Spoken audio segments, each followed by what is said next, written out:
Okay,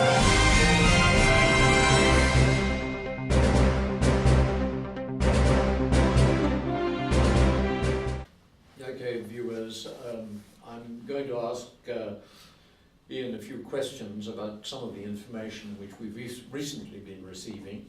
The first is an interesting item about how all packaged foods in India are now going to have a genetically modified label on them. Could you explain what this is about, Ian? Why are they doing this? Well, they're doing it because there's a lot of concern about genetically modified food with this recent research from France, which seems to indicate that it's really pretty bad for you. Not only the food, but of course they treat it with pesticides, which the genetically modified factor allows them to be resistant to. So then you end up with the pesticides in the food as well as the genetically modified food. And sometimes those pesticides are actually generated by the plant itself, so that the pesticides are sort of in the very composition of the plant and not just on the surface. That's one of the problems. The reason the Indians are concerned about it particularly is because they don't allow GM production in India, and they're getting flooded with cheap produced GM food from places like Argentina and of course above all the United States and Canada. That's their concern.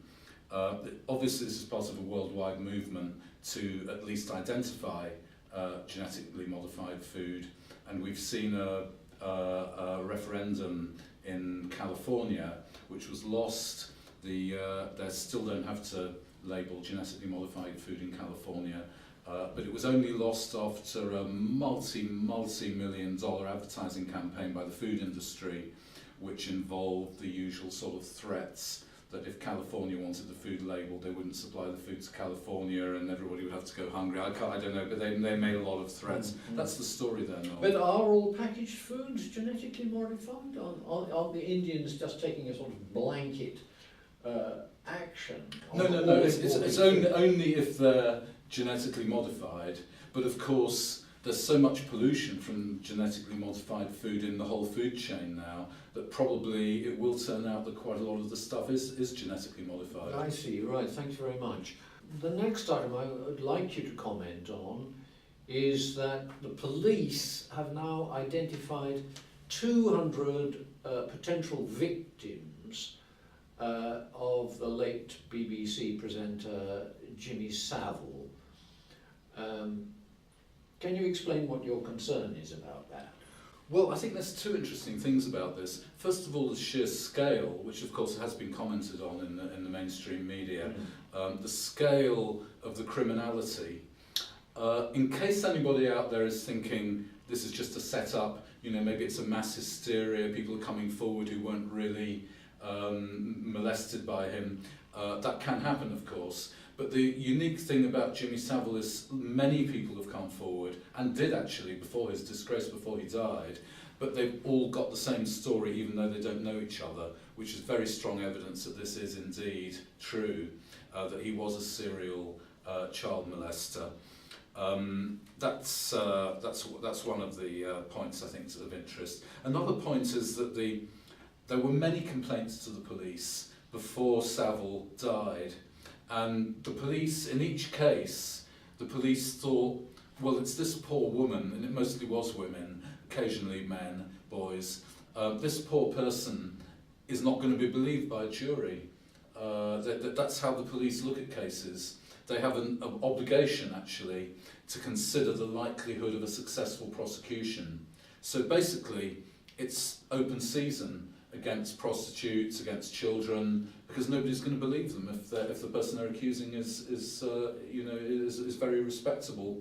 But it is in fact the case, isn't it, that rape is extremely hard to prove unless there are witnesses, and that sexual indecency is hard to prove for the same reason, unless you have it's just the victim's word against the perpetrator. That's the problem. And of course we've seen a similar issue with Julian Assange, who's accused of sexual malpractice, which then gets described as rape, although I think that's a little bit insulting to people who are raped by strangers using violence.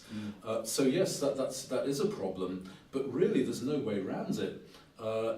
It's a big problem. Anybody who's that way inclined knows that they've got quite a good chance with a child, especially if it's a child in the family, because of course most sexual assaults, most sexual abuse happens within the family. The idea of the stranger, the Jimmy Savile type abuser, is actually quite a rarity in the statistics. But there is another point about this Savile case, which I think is the most interesting as an investigative journalist.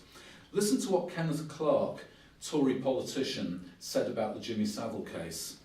He said in a BBC interview, "A national hero, he was regarded as a public celebrity, a national hero and a man who did charitable work." And this is the important bit. "Until 2 months ago, no politician or journalist would have dared attack Jimmy Savile." What a condemnation of the system we live under, that a disc jockey, a tacky disc jockey, who has a big fan following, yes, but really just a disc jockey, is effectively impervious to prosecution. Once you get to a certain level of fame in this system, you can do anything with impunity. And of course, tragic as Jimmy Savile case is for the victims, one can only think of cases like 9/11. Is it possible that 9/11 was some sort of an inside job? An awful lot of people, an increasing number of people do think that. Well, what chance have you got accusing the CIA? No wonder the mainstream media have got absolutely dead. Their eyes glaze over if you ever mention the word 9/11. Yes. Kenneth Clarke's explained it all. He's said it all about how our system works and how hopeless it is. Okay, well, thank you very much, Ian. I'd like to move on now to a report that has come out that the United Kingdom is the most unequal country in the West, perhaps even in the world. Can you enlarge on that? It is extraordinary. Condemn Britain, the most unequal country in the West. Well, the source for this is a UN report, the Human Development Report. Of course, you can take many different measures of inequality. Do you look at the top 1%? Do you look at the top 5%? Do you look at the bottom 5%? And so on and so on. There's a lot of economics behind this. But, you know, they've looked at it in their way, and you get roughly the same results, whichever way you look at it. And yes, the gap between rich and poor is now as great in Britain as it is in Nigeria. The 40% of Britain share a lower portion of the national wealth than in any other country. The bottom 40% of Britain worse off than any other, Western country. Only marginally better than Russia, the land of the oligarchs. The only industrialised nation, east or west, that has got a worse record than Britain is Russia. Britain and Australia. Australia's a close runner-up, both run by New Labour type governments for the last 10 years, by the way. It's the same as Nigeria, worse than Jamaica, with the dope dealers and the people living in poverty, the millionaire dope dealers in Jamaica. Ghana, it's worse than Ghana, it's worse than the Ivory Coast, and it's twice as bad as Ethiopia. Right. So they're doing something right in Ethiopia. Yes. Okay, well, I believe there is next month an upcoming conference called Confronting the War 10 Years On, which is organised by the Stop the War Coalition. Can you tell me why you're interested in that? Well, there's two views about what's going on in the present world. One view is, with good guys here, you know, we make a few mistakes, but basically, if we invade a foreign country, if we pay Al-Qaeda affiliates to overthrow the government of Syria, then, you know, maybe we've made a mistake, but we're doing it in the interests of democracy, which of course everybody has to agree is a good thing. So the end justifies the means, and therefore we're just going to get a little bit embarrassed about Tony Blair, and we're not going to prosecute him for war crimes, as indeed by law we should be doing. because everybody has now decided that the invasion of Iraq was a war crime, a breach of international. So that's one view. The other view is, which is what Stop the War follow, is that actually this is a colonial enterprise. Whenever we invade a country or start any trouble there or bomb it, we've got an ulterior motive. For instance, when we bombed Kosovo, we were interested in the mineral reserves there. When we invaded Iraq, we were interested in the oil reserves. And the democracy is just a fig leaf for an invasion, a greedy resources grab. That's the Stop the War's point of view. I think on balance, a neutral observer would have to say there is quite a lot of evidence for that view. We haven't invaded Zimbabwe, and that's even though we're always very angry and indignant about them. The places that we do go, Mali is the latest enterprise. I believe they have a lot of natural resources there. They're a pivotal point geographically. So Stop the War, and this is not only confined, this is not a left versus right issue. A lot of people on the left, the Socialist Workers' Party, are supporting the so-called rebels in Damascus. They're saying that the fact that Al-Qaeda are now active, paid by us in Syria, is just a sort of unfortunate side effect.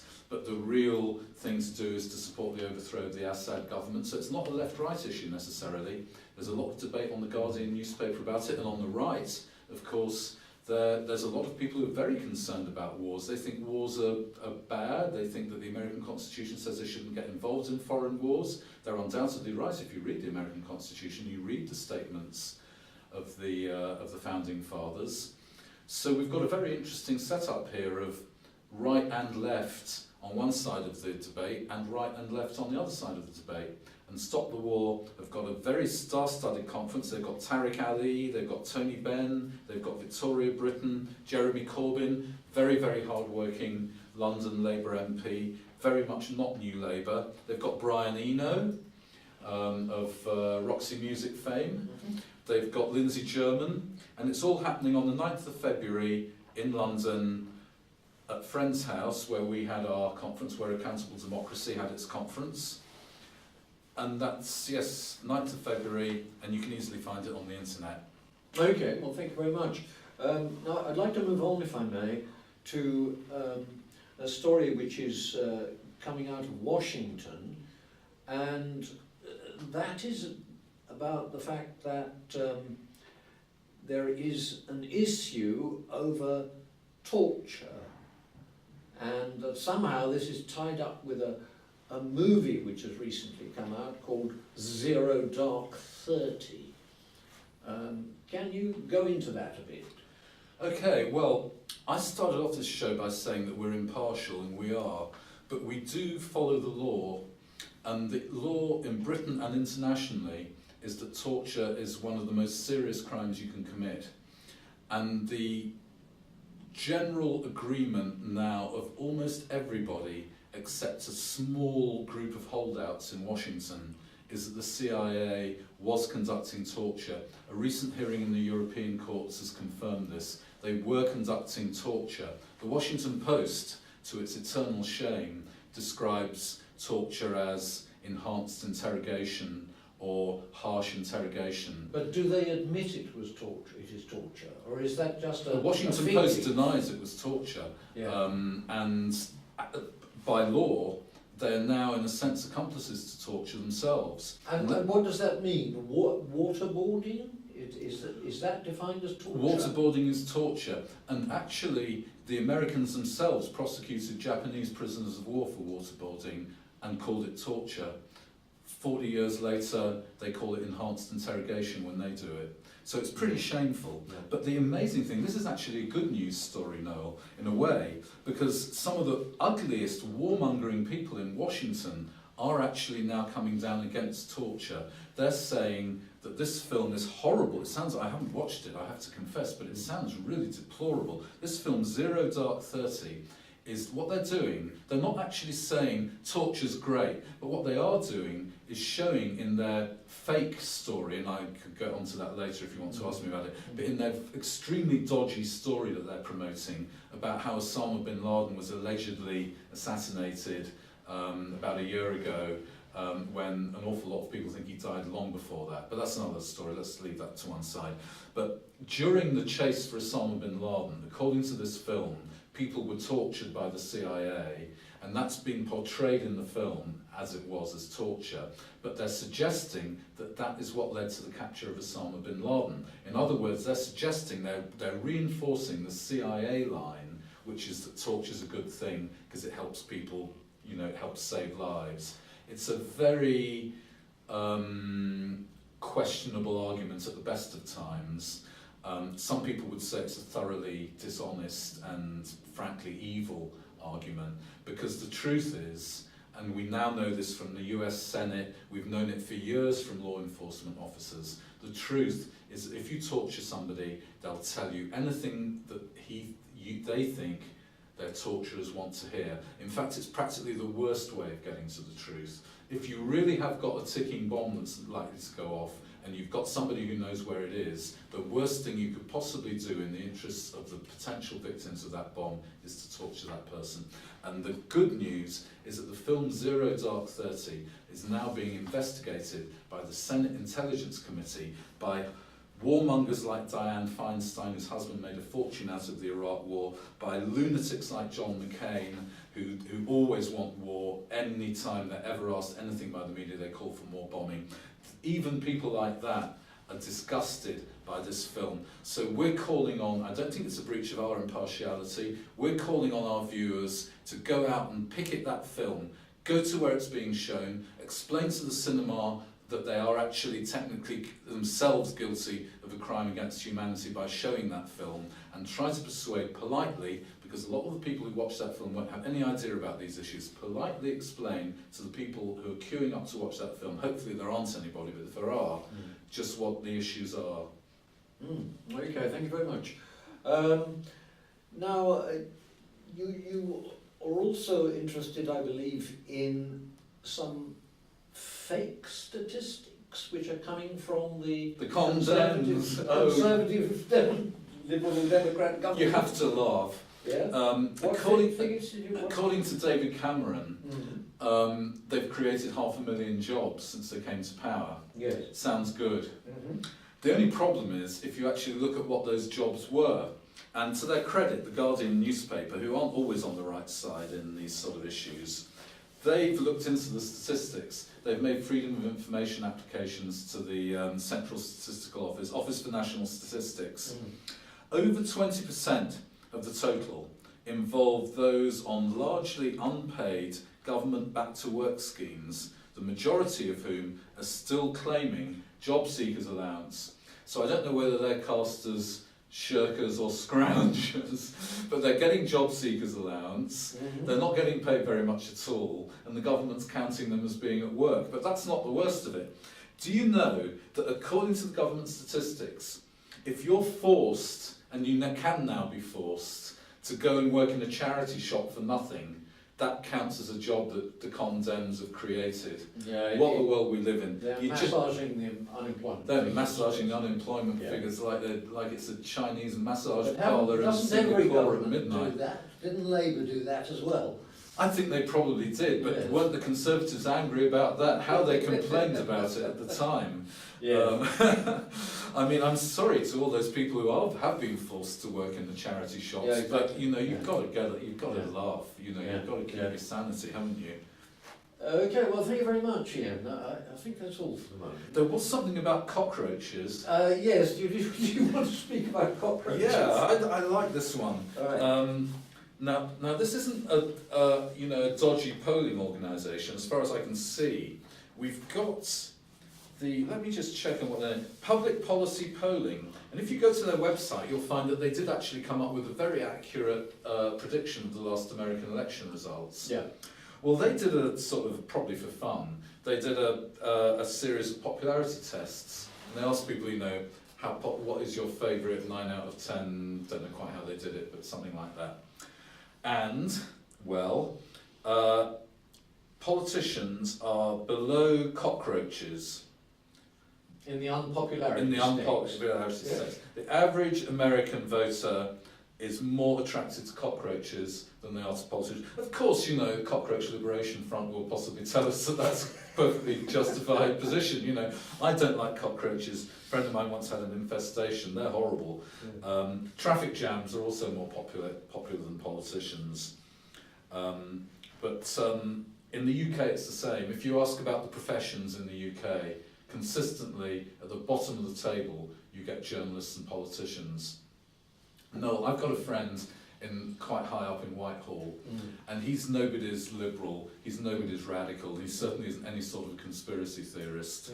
But if you mention the word journalist, he starts going pink and getting really angry, and he says, journalists, they're worse than politicians. And if you say, oh, come on, Graham, you know, surely that's a bit excessive, of course he means mainstream journalists, not us, I hope. But what he says is this, and it's interesting, you can test this out with your friends back at home. Can you ever think of a case when you have got personal experience of something which was later reported on TV? And for anybody who has had that experience, was that report accurate or not? And I think you'll find that 99 people out of 100, it's hard to find so many people, most people who have experienced something that journalists have been involved in will tell you that they got the story all wrong. And there's a reason for that, because journalists are not actually interested in facts, they're primarily interested in the story, and they get given the story by the editor.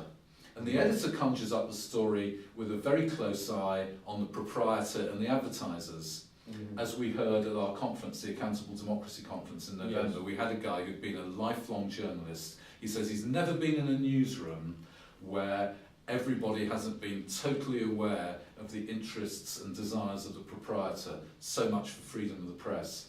So they come up with the story, and the journalist's job is to find the facts to fit the story.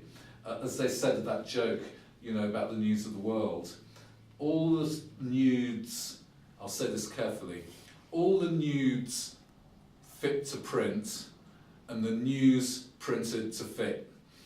That's how the news of the world worked. That's how all the media worked, some people say. Yes. Depressing. And amusing at the same time. Once again, we have to laugh. Yes, exactly.